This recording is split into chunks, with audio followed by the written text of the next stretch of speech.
Abril ng taong 2026. Isipin ninyo ang ganitong senaryo. Isang pait na katotohanan na humahamon sa ating pangunawa. Ang kataas-taasang pinuno nga, Iran ay wala na, patay na, isang malagim na balita na nagpabago sa takbong kasaysayan. Ang kipot ng Hormuz na dinaraanan ng 20% ng langis ng mundo ay sarado. Tila isang ugat na pinutol na nagpapahinto sa tibok ng pandaigdigang ekonomiya. Sa Lebanon, mahigit 1 milyong tao ang nawalan ng tahanan, napilitang lumikas. Ang kanilang magabuhay ay biglang naglaho sa gitnang kaguluhan. Mga bansang kailanmay hindi nagpapalit ng putok, ngayon ay nagpapalitan ng mga missile sa himpapawid, sa ibabaw ng mga kabisera ng Persian Gulf. At sa gitnang lahat ng ito, isang marupok na 2 linggong tigil putukan ang pilit na pumipigil sa isang bagay na tila impossible ng kontrolin. Ang tanong na bumabagabag sa milyon-milyong tao sa bawat sulok ng mundo ay hindi lamang politikal o militar. Ito ay isang tanong na mula sa Biblia. Nabubuhay ba tayo sa panahon ng matinding pagbilis ng mga kaganapan na inilarawan sa huling panahon? Upang masagot ito, kailangan nating maunawaan kung ano ang nangyari sa nakalipas na 40 araw. Dahil 40 araw lamang ang sapat upang ang Middle East ay magbago ng higit pa kaysa sa nagawa nito sa loob ng 40 taon. Pebrero 28, 2026. Nagsagawa ang Israel at Estados Unidos ng magkasanibi na airstrikes laban sa Iran.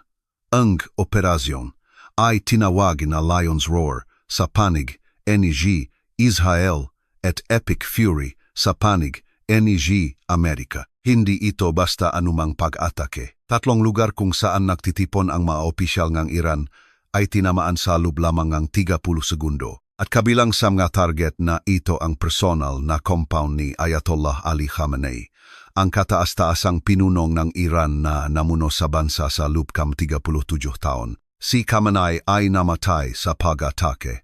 Kasama niyang namatay ang ministro ng Depensa, ang kumanda ng Revolutionary Guard, at ang kalihim ng National Security Council, ang anak na babae ni Khamenei, ang kanyang apo, ang kanyang manugang na lalaki, at ang kanyang manugang na babae ay namatay din. Idineklara ng gobyerno ng Iran ang isang 40 araw na pambansang pagluluksa at isang 7 araw na pangkalahatang holiday. Isipin ninyo ang senaryo.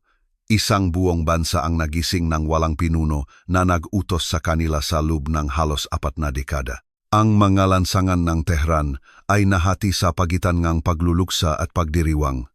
Habang ang mga madla na nakasuot ng itim ay hinahampas ang kanilang mga dibdib at nagdadala ng mga larawan ni Khamenei, ang ibang mga tao ay lumabas sa magalansangan upang magdiwang. Sa Los Angeles, kung saan matatagpuan ang pinakamalaking komunidad ng Iran, sa labas ng Iran, daan-daang tao ang nagtipon, dala ang mga bandila ng Iran, Amerika at Israel, sumisiga, kalayaan para sa Iran at sapat na sa Ayatollah. Ang pagkakabahabahagi ay napakalalim, na para bang 2 magkaibang bansa ang tumutugon sa isang pangyayari. Subalit, ang pagkamatay ni Khamenei ay hindi ang katapusan.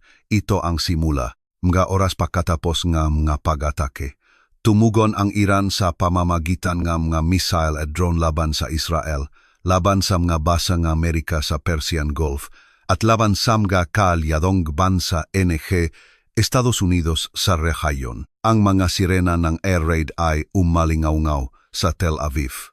Naisulat ang mga pagsabog sa Dubai, Abu Dhabi, Doha at Manama, Bahrain. Naglabas ng pahayag ang Iranian Revolutionary Guard na nagbabawal sa lahat ng sasakyang dagat na dumaan sa kipot ng Hormuz at nagsimula ng hindi bababa sa 21 kumpirmadong pag-atake sa mga merchant vessel. Mga minasa dagat ang inilagay sa tubig ng kipot. Biglang napaktanto ang mundo ang isang bagay na marahil ay hindi pa nito lubos na naunawaan. 25% ang lahat ng langis sa mundo na dinadala sa dagat ay dumadaan sa kipot na iyon. 20% ng liquefied natural gas ng buong planeta. ang pinakamalaking pasilidad ng liquefied natural gas sa mundo sa Qatar, ay naktamo rin ng pinsala mula sa misile na, ayon sa Qatar Energy, aabutin ng hanggang 5 taon upang ayusin. 30% ng lahat ng internasyonal na ipinagbibiling pataba ay dumadaan sa Hormuz. Ang presyong langis, na nasa humigit kumulang $72 bawat bariles bago ang labanan, ay tumalon sa $111. Nagsimulang magsalita ang mga analis tungkol sa $200 bawat bariles kung magpapatuloy ang sitwasyon. Ang presyo ng European natural gas ay tumaas ng higit sa 70%. Upang ilagay ito sa perspektibo, ipinatupad ng Pilipinas ang 4 na araw na linggo ng trabaho upang mabawasan ang konsumo ng gasolina. Ang Japan, na umaangkat ng 95% ng krudong langis nito mula sa mga bansa sa Persian Gulf, ay humingi sa gobyerno na magpalabas ng mga estratehikong reserba. Humingi ang Pakistan sa Saudi Arabia na ilihis ang mga kargamento ng langis nito sa pamamagitan ng port ng Yanbu sa Red Sea na lumilibot sa saradong kipot. Itinaas ng Saudi Arabia ang kapasidad ng kanilang East-West Oil Pipeline sa makasaysayang maksimum na 7 milyong bariles bawat araw. Tinatantiyan ng Federal Reserve ng Dallas na ang krisis ay maaring magpababa ng paglago ng pandaigdigang GDP ng 2.9% puntos sa ikalawang quarter ng 2026 na nagpapataas ng average na presyo ng langis sa $98 bawat bariles. At kung ang pagsasara ay magpapatuloy sa loob ng 3 quarters, ang presyo ay maaring umabot sa $132 bawat bariles. Hindi na ito isang regional na krisis. Ito ang pinakamalaking paggambala sa pandaigdigang supply ng enerhiya mula noong krisis sa langis noong dekada 70. Ngayon, tingnan ninyo kung ano ang mangyayari kapag inilagay ninyo ang magabanal na kasulatan sa tabi ng pangyayaring ito. Inilarawan ni Propetang Ezekiel sa mga kabanata 38 at 39 ang isang malaking koalisyon ng mga bansa na babangon laban sa Israel sa mga huling araw. Kabilang sa mga bansang ito ang Persia. Ang Persia ay ang modernong Iran.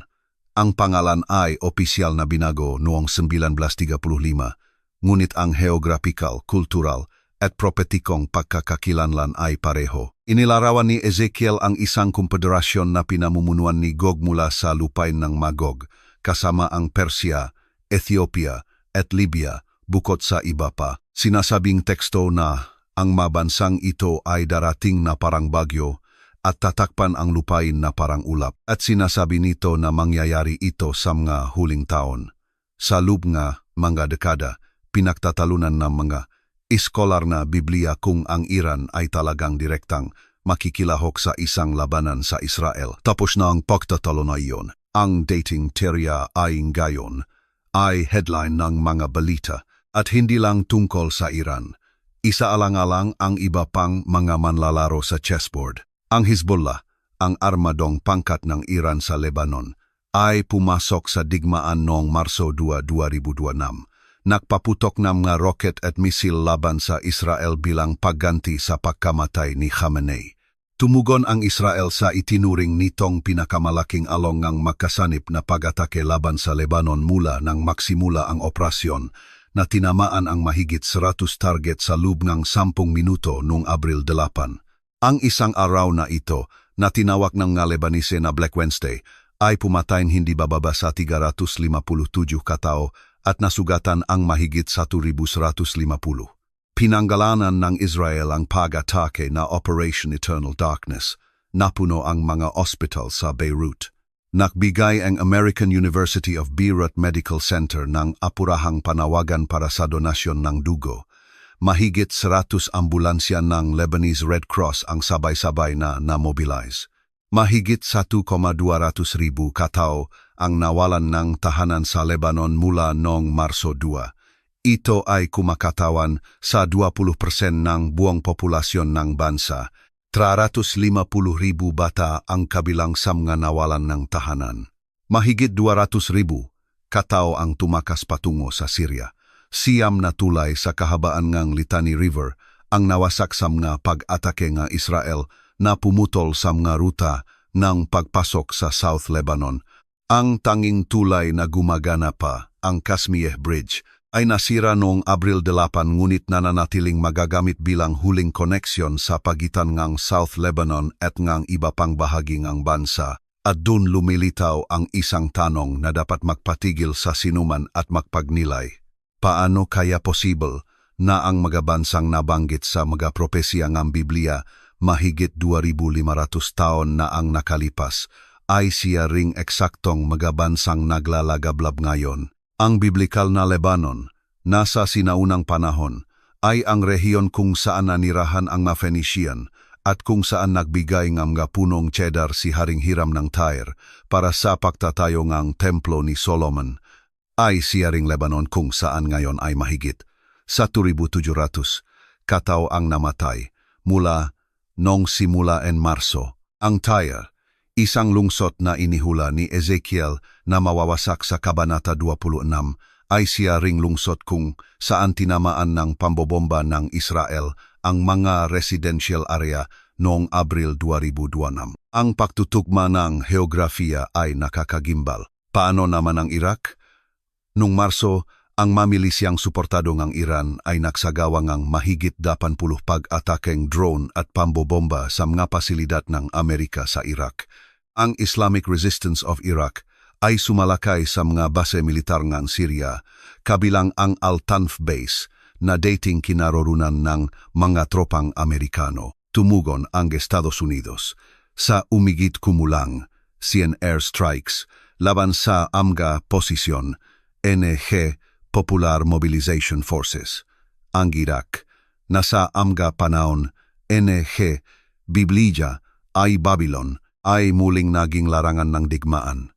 Ang Daniel Kabanata 11 ay nagsasalita tungkol sa mga labanan sa mga huling araw na kinasasangkutan ng Hari ng Hilaga at Hari ng Timog na may mga labanan na kumalat sa buong rehiyon. Ngunit may isa pang piraso ang nawawala at ito marahil ang pinaka-nakakagambala sa lahat. Kung sinusundan ninyo ang mga pangyayaring ito, alam ninyo na ang pagtatangka ng tigil-putukan na nakasalalay sa balanse ay mula noong Abril 8, 2026. Namagitan ang Pakistan sa isang 2 linggong kasunduan sa pagitan ng Estados Unidos at Iran. Ang mga matataas na antas ng negosasyon ay nakatakdang magsimula sa Sabado, Abril 11, sa Islamabad, ngunit ang kasunduan ay nabuo na ng marupok.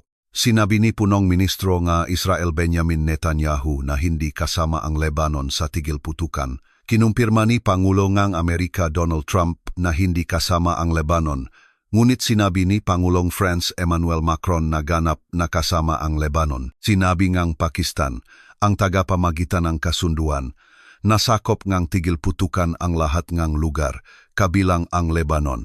Sinabi ngang diplomat na kinonsultang CBS News, nasa simula ay isinama ni Trump ang Lebanon sa kasunduan at kahit ang Israel ay sumang-ayon sa mga kondisyong ito.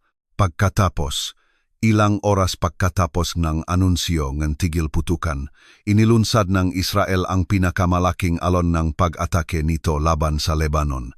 300 katao ang namatay sa loob lamang ng isang araw.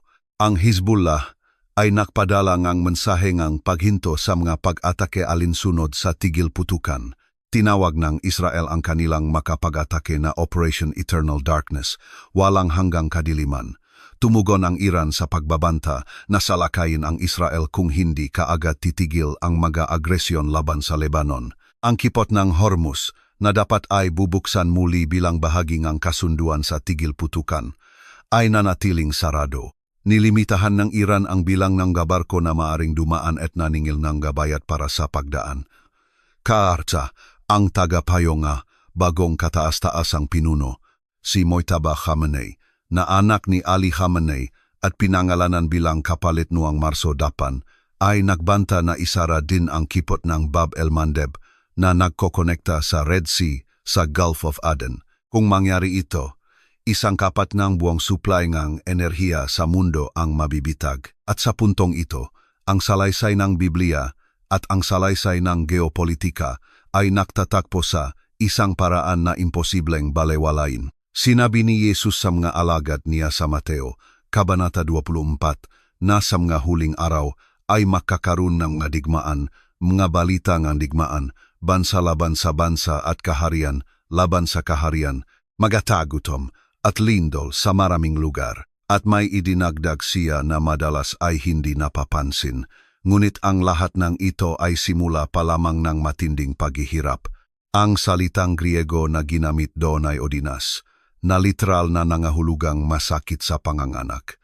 At ano ang nangyayari sa mga sakit sa panganganak? Nagsisimula sila ng paminsan-minsan, pagkatapos ay nagiging mas madalas, pagkatapos ay nagiging mas malakas, at sa huli, sunod-sunod silang darating ng halos walang pahinga. Ngunit paano kung nangyayari ito sa lahat ng panahon ng kasaysayan? Palaging may magadigmaan, palaging may magatagutom, palaging may magalindol. Kaya ano ang nagpapahintulot sa Abril 2026 na maging iba sa anumang ibang sandali? Ang sagot ay nasa bilis at pagtatakbo. Bago ang 2023, hindi kailanman direktang inatake ng Iran ang Israel ng mamisail. Noong 2024, ginawa nito sa unang pagkakataon. Noong Hunyo 2025, nakaroon ng 12 araw na digmaan sa pagitan ng Iran, Israel at Estados Unidos na kinabibilangan ng mapag-atake ng Amerika sa mga pasilidad ng nuklear ng Iran. Noong Enero 2026, pinatay ng rehimeng Iran ang libu-libong sibilyan sa pagpilit sa pinakamalaking protesta mula noong 1970 Deccan Revolution.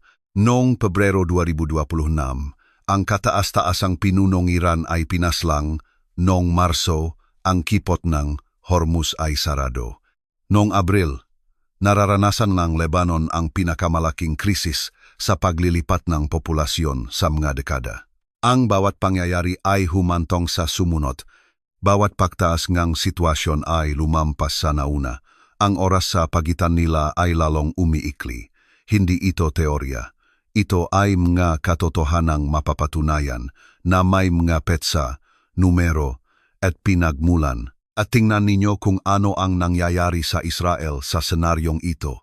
Ang parehong Israel na noong 2023 ay humarap sa Hamas sa Gaza ay ngayon ay sabay-sabay na humaharap sa Hezbollah sa Lebanon, mga milisya sa Iraq, ang mga Houthi sa Yemen at ang Iran ng direkta.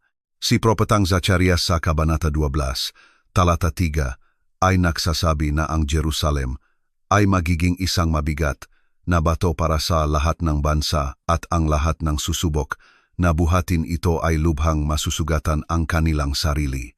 At sinasabi niya na ang lahat ng mga bansa sa mundo ay magtitipon laban dito. Ngayon, kung sa tingin ninyo ay nakataon lamang ito, isaalang-alang ang isa pang detalye. Sa Gaza, na Sentro NG, labanan noong 2023 at 2024, isang tihil putukan ang pinirmaan noong Oktubre 2025 sa pamamagitan NG, Estados Unidos. Ang plano ay naglalaman ng 20 puntos, kabilang ang demilitarization ng Hamas, isang International Stabilization Force na may 12,000 pulis at 20,000 sundalo at muling pagtatayo na tinatayang nakakahalaga nga $70 bilyong. 10 bansa ang nangako ang $17 bilyong. Nangako nga tropa ang Albania, Indonesia, Kazakhstan, Kosovo at Morocco. Ngunit ang Indonesia, na nangakong hanggang 8,000 sundalo, ay pansamantalang sinuspinde ang kanilang partisipasyon dahil sa krisis sa Iran. 6 na buwan pagkatapos ngang tigil putukan, mahigit 700 Palestinian ang namatay sa Gaza. Mahigit 2,000 paglabag sa kasunduan ang naidokumento. Walang anumang makabuluhang muling pagtatayo ang nagsimula. 2 milyong tao ang patuloy na nabubuhay sa kawalan ng katiyakan. At hindi lang iyon. Kapag tiningnan ninyo ang buong mapa, mapapansin ninyo na bawat piraso ng propetikong puzzle ay gumagalaw ng sabay-sabay. Ang Israel ay napapalibutan ng mga labanan sa lahat ng panig. Ang Iran, na nagpondo sa tinatawag na Axis of Resistance ang Hamas, Hezbollah, mga milisya sa Iraq, Ang mga Houthi ay hindi matatag dahil sa pagkamatay ng pinuno nito at pagkawasak ng infrastruktura ng militar nito, ngunit patuloy na gumaganti. Ang pandaigdigang kalakalan ay nasa ilalim nga matinding presyon. Mga bansang hindi kailanman direktang nakasalungatan ay ngayon nakpapalitan nga mga missile. Ang Qatar, na palaging nagpoposisyon sa sarili bilang isang neutral na tagapamagitan, ay nakaranas ng tangkang pag-atake ng Iran sa kanilang paliparan. Sa Kuwait, 16 miyembrong isang selula ng Hezbollah ang inaresto na nagdadala ng maarmas, drone at naka-encrypt na kagamitan sa komunikasyon. Paano naman ang pagpapalit ng kapangyarihan sa Iran? Si Mojtaba Khamenei, ang ikalawang anak ni Ali Khamenei, ay pinangalanan bilang bagong kataas-taasang pinuno noong Marso 8. Ang anak na sumunod sa ama sa pamumuno ni teokrasya. Hindi pa ito nangyari sa kasaysayan ng Islamic Republic.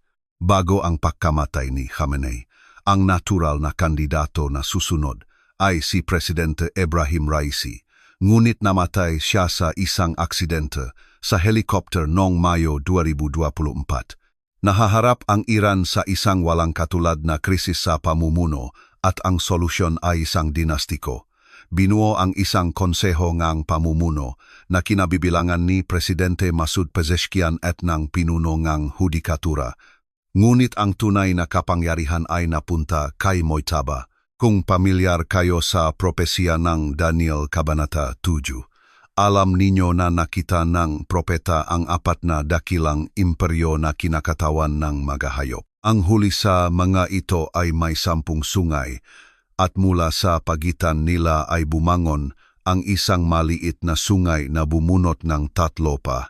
Maraming iskolar ang nagbibigay kahulugan sa mga imperyong ito bilang Babylon, Persis, Greece at Rome, na ang huli ay kumakatawan sa isang koalisyon sa mga huling araw. Ang iba ay nakikita ito bilang isang pagtukoy sa mga kapangyarihan na mabilis na bumabangon at bumabagsak sa mga huling panahon. Ang hindi mapagtatalunan ay inilarawan ni Daniel ang isang panahon ng mabilis na politikal na kawalang tatag kung saan ang mapinuno ay bumabagsak at napapalitan ng mabilis. Si Ali Khamenei ay namuno sa lupeng 37 taon. Siya ang pinakamatagal na namumuno sa Middle East. Ang kanyang sinundan, si Khomeini, ay namuno sa loob ng 10 taon. Sama-sama, 2 lalaki ang namuno sa Iran sa loob ng 47 taon. At isang madaling araw ng Pebrero, lahat ay nagbago. Ganap na katahimikan sa Tehran, pagkatapos kaguluhan. Ang mga dokumento at pagsusuri ay nagpapakita na ang desisyon na atakehin si Khamenei ay ginawa dahil ang mga ahensya ng intelihensya ng Amerika at Israel ay nagtapos na siya ang personal na balakid sa anumang nuclear deal. Isang lalaki na inilarawan bilang pambihirang matigas ang ulo na hindi magbabago ngang direksyon. Kasama sa operasyon ang mabuwan ngang estratehiko at operasyonal na paglilihis sa mga imahe ngang satellite. Ayon sa tagapagsalita ng Israel Defense Forces, sa gabi ng pag-atake, iniuwi nga, mga commander na, Israel ang kanilang nga opisyal na sasakyan upang hindi magmukhang naghahanda ang base militar para sa isang pag-atake sa mga satellite images. Buwang-buwan ngang paghahanda para sa 30 segundo ngang pagpapatupad. At habang nangyayari ang lahat ng ito, tinawag ng Rusya ni Vladimir Putin ang pagkamatay ni Khamenei na isang sarkastikong pagpatay. Sinabi ng China na ang pag-atake ay hindi katanggap-tanggap at kinondena ang hayagang pagpatay sa isang soberanong pinuno at pag-udyo ng pagbabago ng rehimen. Sa India, libu-libong sikretong Muslim ang lumabas sa mga lansangan upang magprotesta sa ilang estado. Sa Bangladesh, nagdaos ang Jamaati Islami ng mga protesta na nananawagan para sa interbensyon ng Organization of Islamic Cooperation. Sa Athens, may git 300 na protester ang nagtipong dahil ang mapena na may nakasulat na Hands of Iran. Sa Baghdad, sinubukan ng mga nagpoprotesta na lapitan ang embahada ng Amerika na humantong sa pagharap sa nga puwersa ng seguridad. Ang aklat ng Pahayag Kabanata 6, talata 3 at 4 ay naglalarawan sa pagbubukas ng ikalawang selyo at ang paglabas ng isang pulang kabayo. Ang nakasakay ay binigyan ng kapangyarihan na alisin ang kapayapaan sa lupa.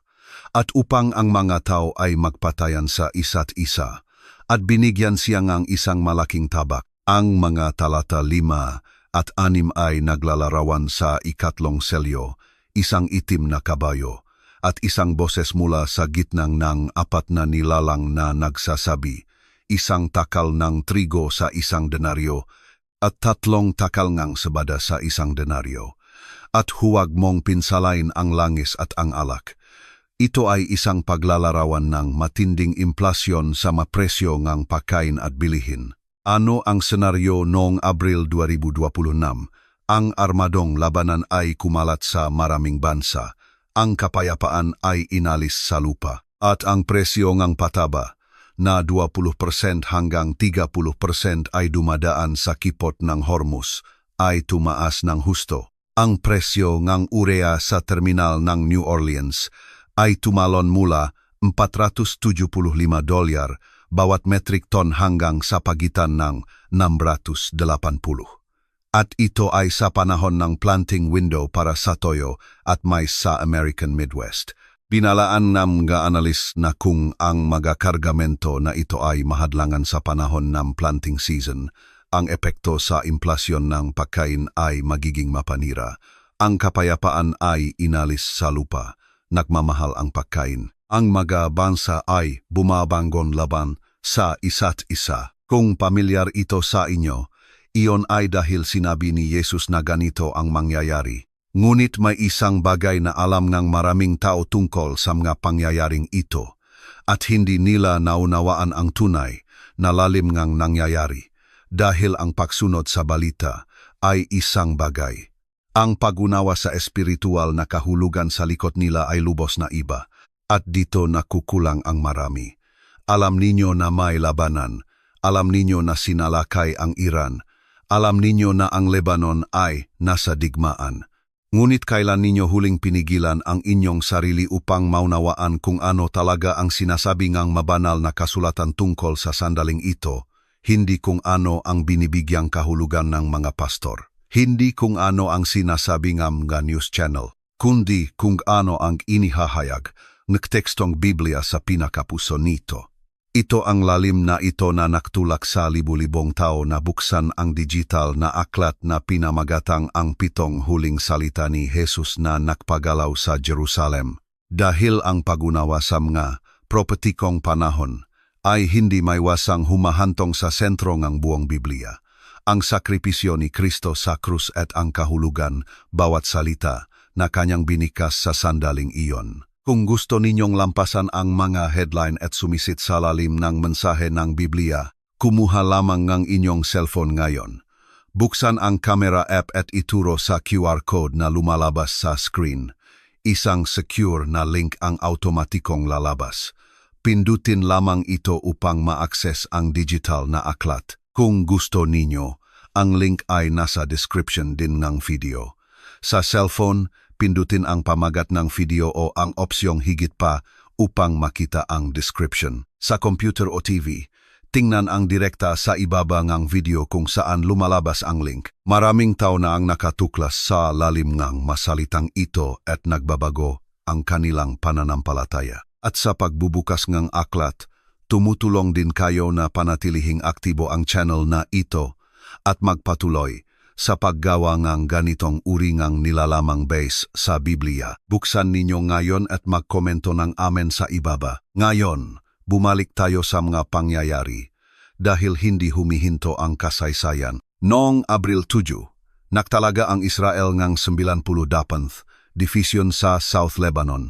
Idinagdag ito sa 4 na iba pang dibisyon na naroon na ang 39th, 7th, Kente, 104th at 106th. Ang idineklara nilang layunin ay wasakin ang magusaling ginagamit para sa layuning militar malapit sa hangganan at itulak ang mga miyembro Hezbollah sa hilagang Litani River na humigit kumulang 30 kilometro ang layo mula sa hangganan. Ayon sa pahayagan ng Israel na Yedioth Ahronoth, nagahanda ang Israeli Armed Forces ng isang plano upang ipagpatuloy ang mga operasyon at pag-okupa sa lupa sa Lebanon kahit matapos ang digmaan sa Iran. Samantala, nagulat ang Hezbollah ng matinding labanan sa pagitan ng kanilang mga mandirigma at mga puwersa ng Israel sa BJ Baal, kabilang ang mga pag-ataking rocket at drone laban sa mga sundalo at mga Merkava tank.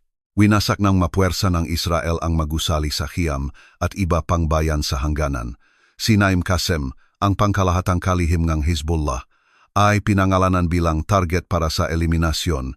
Nagbanta si Mahmoud Kamati, ang Vice-Presidenteng Political Council ng Hezbollah, napabagsakin ang gobyerno ni Punong Ministro Nawaf Salam pagkatapos ng digmaan. Inihambing ito sa rehimeng Vichy sa France. Tingnan ninyo ang lawak ng nangyayari. 5 dibisyon ng militar ng Israel sa South Lebanon. Ang ma-order ng sapilitang paglilikas ay sumasaklaw sa mahigit 1,470 square kilometers. Iyon ay 14% ng buong teritoryo ng Lebanon. Mga pamilyang natutulog salop ang kanilang mga sasakyan sa lansangan sa mga eskwelahan na ginawang kanlungan. Nagbabala ang World Food Program na nahaharap ang Lebanon sa isang krisis sa kawalan ng seguridad sa pagkain. At lahat ng ito ay nangyayari habang pinagtatalunan ng pandaigdigang komunidad kung kasama ba ang Lebanon sa tigil putukan o hindi. Pagkatapos ay lumilitaw ang isa pang elemento.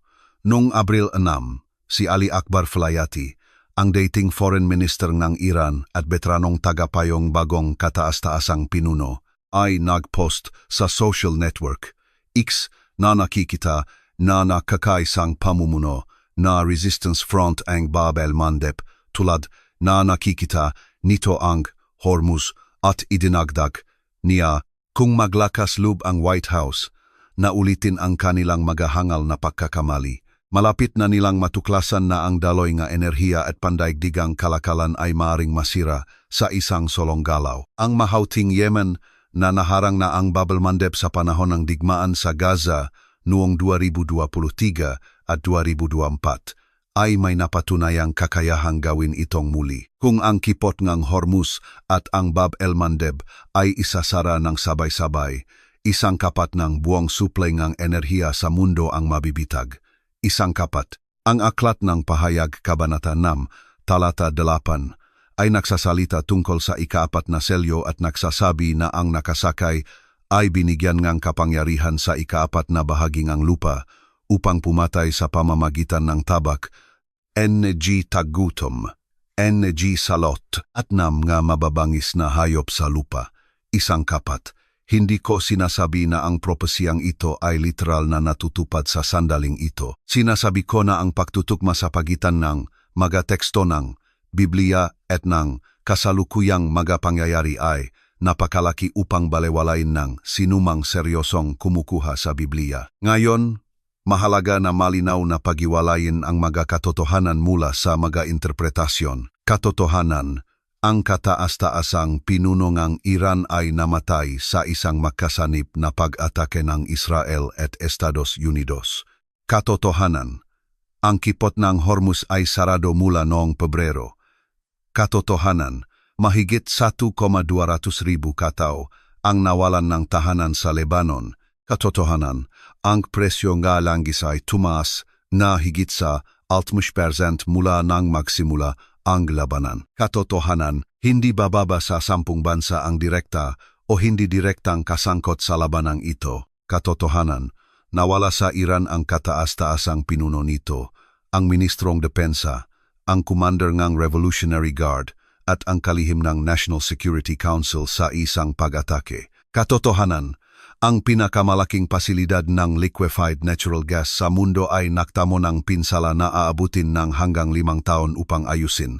Interpretasyon, ang makapangyayaring ito ay akma sa ilang propetikong paglalarawan sa mga aklat nina Ezekiel, Daniel, Zacarias, at Apokalipsis.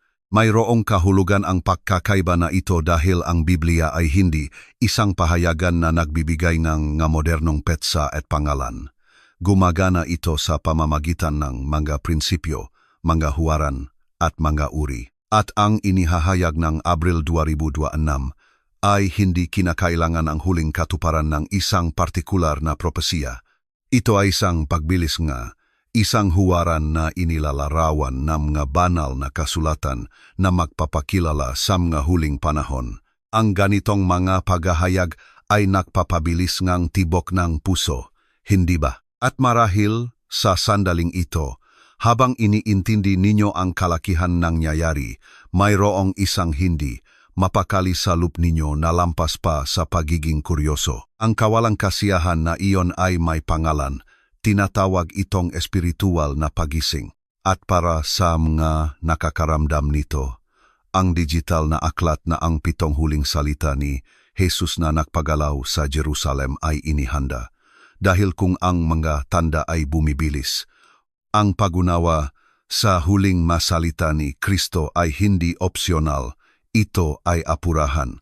Kumuha ng inyong cellphone, buksan ang camera at ituro sa QR code sa screen o pumunta sa link na nasa description ng video. Sa pagbubukas nito, pinapatatag ninyo rin ang channel na ito upang patuloy na magdala ng ganitong nilalaman.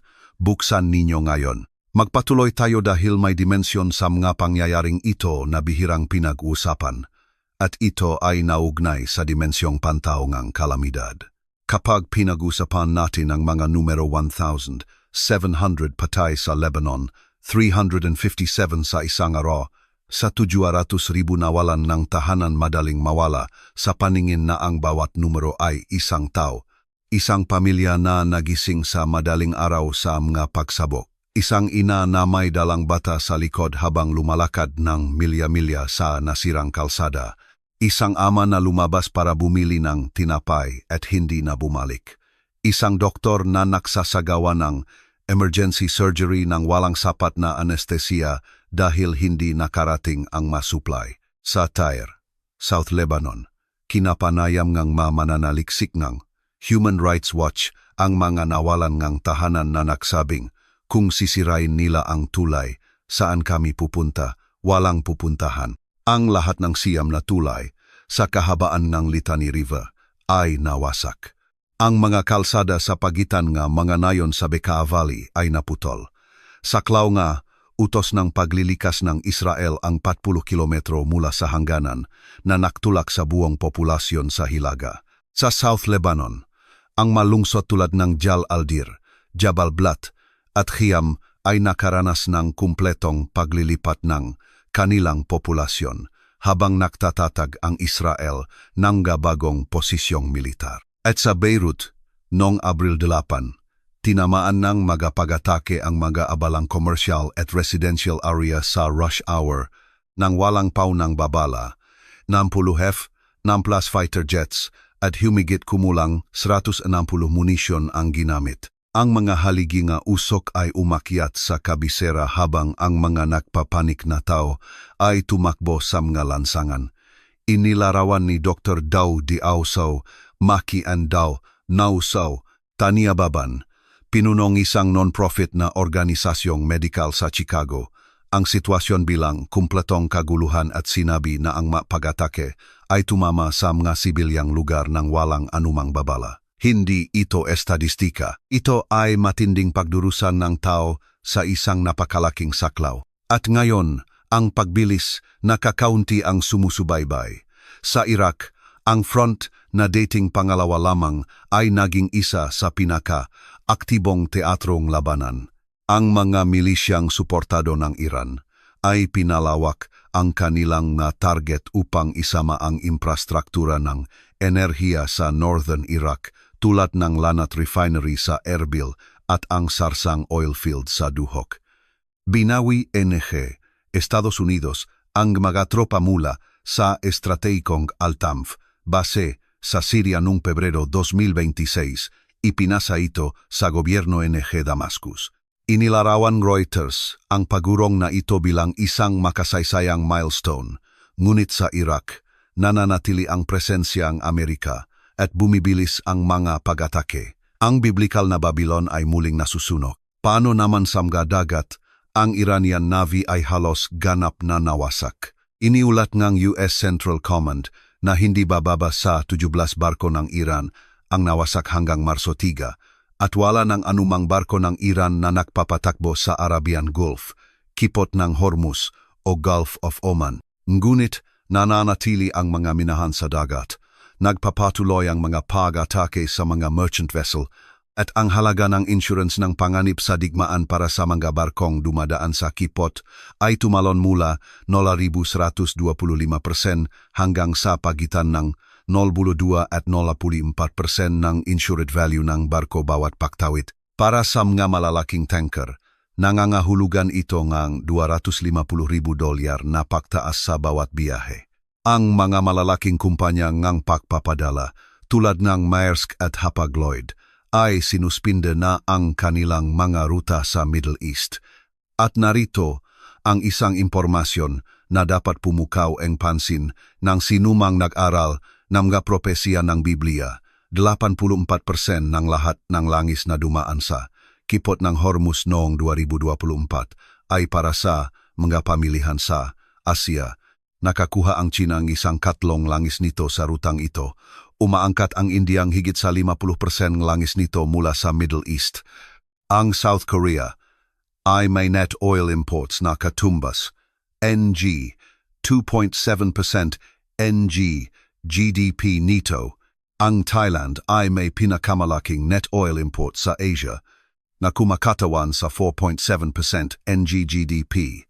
Ang pandaigdigang pagkakaugnay ay hindi pa kailanman naging ganito kapansin-pansin at ganito kadaling masira. Inilarawan ng Daniel Kabanata 2 ang isang estatwa sa panaginip ni Nebuchadnezzar na may gintong ulo, pilat na dibdib, tansong tiyan, bakal na binti, at mga paa na bakal na hinaluan ng luwad. Ang mga paa na bakal at luwad ay kumakatawan, ayon sa teksto, sa isang kaharian na bahagyang matatag at bahagyang marupok. At sinasabi nito, at kung paano mo nakita ang bakal na hinaluan ng luwad, gayon sila maghahalo sa binhingan tao, ngunit hindi sila magkakaisa. Kung paano hindi nakakaisa ang bakal at luwad, mga bansang makakaunay ngunit hindi makapakaisa, mga alyansa na mukhang matatag sa labas ngunit marupok sa loob, isaalang-alang ang sitwasyon.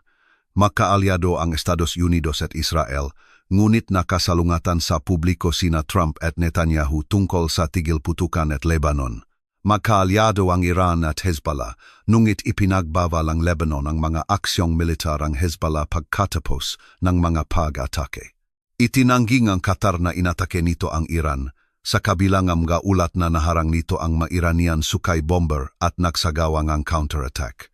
Ang OPEC Plus, na kinabibilangan ng mga bansa sa makasalungat na paningang labanan, ay nangakong magtataas ngang produksyon ng langis ng 26,000 bariles bawat araw upang patatagin ang mga pamilihan. Bakal na hinaluan ng luwad, sama-sama ngunit makahiwalay, matatagan ngunit marupok. At habang ang buong mundo ay nakatingin sa Middle East, isang kritikal na detalye ang nakakalimutan ng karamihan sa mga tao. Sa unang pagkakataon sa mga dekada, ang isyu nuklear ng Iran ay permanenteng nagbago. Ang mga pag-atake noong Pebrero ay tumama sa pasilidad NG nuklear NG Natanz. Ang infrastruktura ng nuklear, ang mga pasilidad ng imbakan ng ballistic missile at ang mga asset ng Iranian Navy ay mga pangunahing target. Ang programa ng nuklear ng Iran na sa loob ng mga dekada ay pinagmulan ng walang katapusang negosasyon ang kasunduan noong 2015 na pinunit ni Trump noong 2018. Ang mga nabigong negosasyon sa Geneva, ang walang tigil na panggigipit ng diplomatiko ay hindi hinarap ng diplomasya, kundi ne puwersa ne New Milits. Sinabi ne tagapamagitan ne G. Ngunit sinabi ni Trump na hindi siya excited sa mga negosasyon.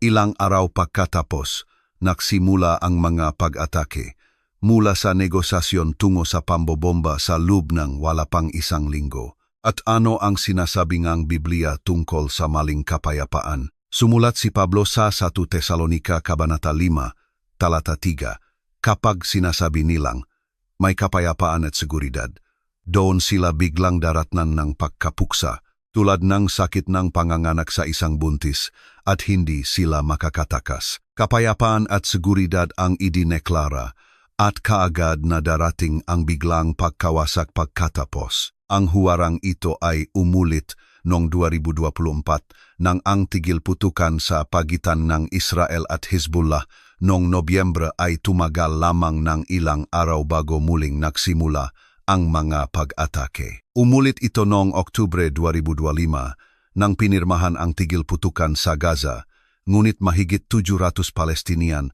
ang namatay sa sumunod na 6 na buwan at umulit ito noong Abril 8, 2026 nang inihayak ang tigil putukan sa pagitan ng Estados Unidos at Iran at ilang oras pagkatapos, 357 katao ang namatay sa Lebanon. Kapayapaan ang idineklara, kaagad napakawasak ang sumunod. Ang pagbilis ng mga siklo na ito ang tinatawag ng maraming teologo at iskolar ng Biblia na prophetic compression, ang pag-ikli ng oras sa pagitan ng mga pangyayaring akma sa mahuwaran ng Biblia. Hindi ito tungkol sa bawat individual na pangyayari na kinakailangang isang propetikong katuparan. Ito ay tungkol sa dalas, tindi at geographical na pagtatakpo enga pangyayaring ito na umayon sa inilalarawan ng banal na kasulatan bilang magapalatandaan ng pagtatapos ng panahon. At ang kompresyon na ito ay may espiritual na layunin na hindi maaring balewalain. Bawat labanan na bumibilis, bawat kasunduan na nabibigo, bawat pinuno na bumabagsak, lahat ay tumuturo sa isang bagay na lampas pa sa geopolitika. Ito ay tumuturo sa agarang pangangailangan na maunawaan ang mga salita ni Kristo, hindi bilang sinaunang kasaysayan, kundi bilang isang buhay na gabay para sa kasalukuyang sandali. At ito ang pagkaapurahan na naktulak sa napakaraming tao na hanapin ang digital na aklat na ang 7 huling salita ni Jesus na nakpagalaw sa Jerusalem. Isang material na nagahayag sa malalim na dimensyon ng bawat salita na binihkas ni Jesus sa krus sa pinakakritikal na sandalingang kasaysayan ng sangkatauhan. Ituro ang kamerangang inyong cellphone sa QR code sa screen ngayon o pumunta sa link na nasa description ng video. Sa cellphone, pindutin ang pamagat ng video para buksan ang description. Sa computer, ang link ay nasa ibaba lamang. Ang inyong desisyon na buksan ang nilalamang ito ay direktang nakpapatatag sa gawain ng channel na ito. Buksan ninyo at magkomento ng amen. At narito ang marahil ang pinakamahalagang puntong buong salaysay na ito, ang magapagahambing sa pagitan ng kasalukuyang senaryo at ng mga nakaraang panahon sa kasaysayan ay nagbubunyag. Sa krisis sa langis noong 1973, pagkatapos ng Yom Kippur War, 4 na beses na tumaas ang presyong langis dahil sa embargo ng Arabo at ibinulid ang mundo sa isang resesyon. Ngunit sa panahong iyon, ang labanan ay pangunahing kinasasangkutan ng Israel at ng mga karatig nito Egypt at Syria. Sa 2026, ang labanan ay kinasasangkutan ng Israel, Estados Unidos, Iran, Lebanon, Iraq, Yemen, Qatar, United Arab Emirates, Bahrain, Kuwait, Pakistan bilang tagapamagitan, Turkey, Egypt at, sa hindi direktang paraan, ang China, Russia at ang buong Europa dahil sa krisis sa enerhiya. Sa 1979, Iran Revolution, ang kipot ng Hormuz ay hindi kailanman isinara. Sa digmaan sa pagitan ng Iran at Iraq, noong dekada 80, may mga pag-atake sa mga barko, ngunit nanatiling bukas ang kipot. Sa Persian Gulf War noong 1960, nanatiling neutral ang Iran. Ang 2026 ang unang pagkataon na ang kipot ng Hormuz ay de facto na isinara bilang isang armas ng digmaan. Walang kapantay ito sa modernong kasaysayan. At ang lawak ng epekto 20% ng pandaigdigang supleng langis, 30% ng pataba, 20% ng liquefied natural gas ay may hahambing sa inilalarawan ng mga propesiya ng Biblia bilang mga pakagambala na makakaapekto sa buong mundo. At ang pinakakamangha-mangha, sa lahat ay nangyayari ang lahat nga, ito sa parehong geographical na rehiyon na itinuturo ngang Biblia bilang entablado ng mga kaganapan sa huling panahon.